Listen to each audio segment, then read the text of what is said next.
Nagtataka ako, bakit ako ang pinatawag? Ordinaryong ahente lamang po ako ng PIDEA. Bakit hindi yung director ko o yung director general ng PIDEA? Doon po ako nagtataka doon. Why? Eh anong sabi sa akin sa Malacanang? Eh wala naman yung mga hinuli nyo eh. Puro mga gawa-gawa nyo lang yan eh. Matitinong mga inchik yung mga hinuli nyo eh.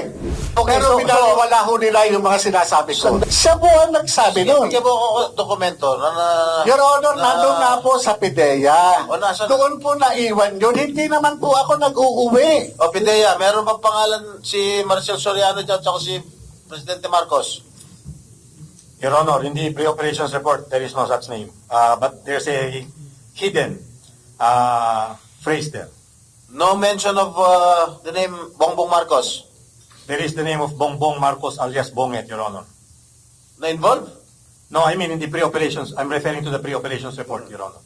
But the drug list? There is no name of the president, See? Your Honor. Marcel Soriano? No name, Your Honor. Sa tagal po, Your Honor. Alam mo, ikaw Morales, nagbabanggit ka ng pangalan ng mga personalidad, ultimo pangalan ng presidente, ultimo pangalan ng mga iba't ibang sikat na artista na wala ka ng ebidensya. Your Honor. Sinasabi galing sa informant. Your Honor, Sandali yung- lang. Just let me Yes, finish. Your Honor. Ang sinasabi mo, galing sa informant. Ngayon, ang sinasagot mo sa akin, hindi mo natatandaan kung sino informant mo? Ha?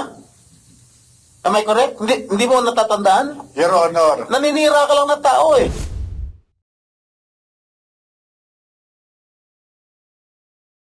Educate me. Paano Yeah. nabanggit ang pangalan ni Presidente, pangalan ni Marcel Soriano, at iba't iba pang Your Honor, ito yung confidential informant na nakunan ko ng statement. At ito, Who is this confidential informant? hindi ko po maalala, Your Honor. Anak ng Sa taga- patola. Sa tagal po, Your Honor. Alam mo, ikaw Morales, nagbabanggit ka ng pangalan ng mga personalidad, ultimo pangalan ng presidente, ultimo pangalan ng mga iba't ibang sikat na artista na wala ka ng ebidensya. Your Honor. Sinasabi galing sa informant. Your Honor, Sandali yung- lang. Just let me Yes, finish. Your Honor. Ang sinasabi mo, galing sa informant. Ngayon, ang sinasagot mo sa akin, hindi mo natatandaan kung sino informant mo? Ha?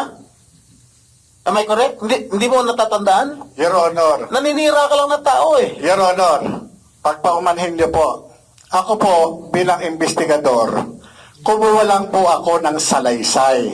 Ang confidential informant po, yung nag-declare. Yun pong lahat ng kanyang testimonya, nireduce ko po yun doon sa kanyang short statement.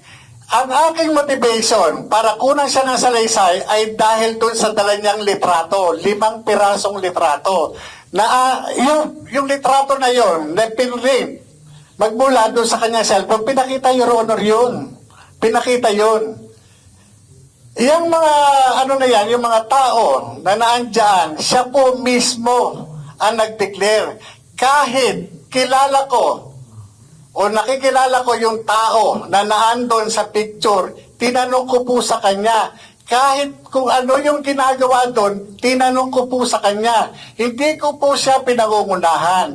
Your Honor, sa dami ng mga nahawakan kong kaso sa PIDEA, hindi po kara-kara, kagaya nga sabi ko po sa inyo, yung mga dokumento, kinakailangan ko makita para maging specific po ako. Mayroon akong ibang naaalala, pero pagpaumanhin po ninyo, hindi po lahat o kabuuan maaalala ko. Pero imposible na hindi ko po matandaan, Your Honor. Ito po yung, siya po ang nagsabi doon. Bigyan mo ako dokumento na... Your Honor, nandun nga po sa PIDEA. O, nasa- Doon po naiwan yun. Hindi naman po ako nag-uuwi. O, Pidea, meron bang pangalan si Marcel Soriano dyan at si Presidente Marcos? Your Honor, in the pre-operations report, there is no such name. But there's a hidden phrase there. No mention of the name Bongbong Marcos There is the name of Bongbong Marcos alias Bonget, Your Honor. na involved? No, I mean in the pre-operations. I'm referring to the pre-operations report, Your Honor.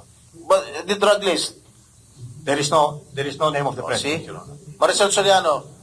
No name, Your Honor.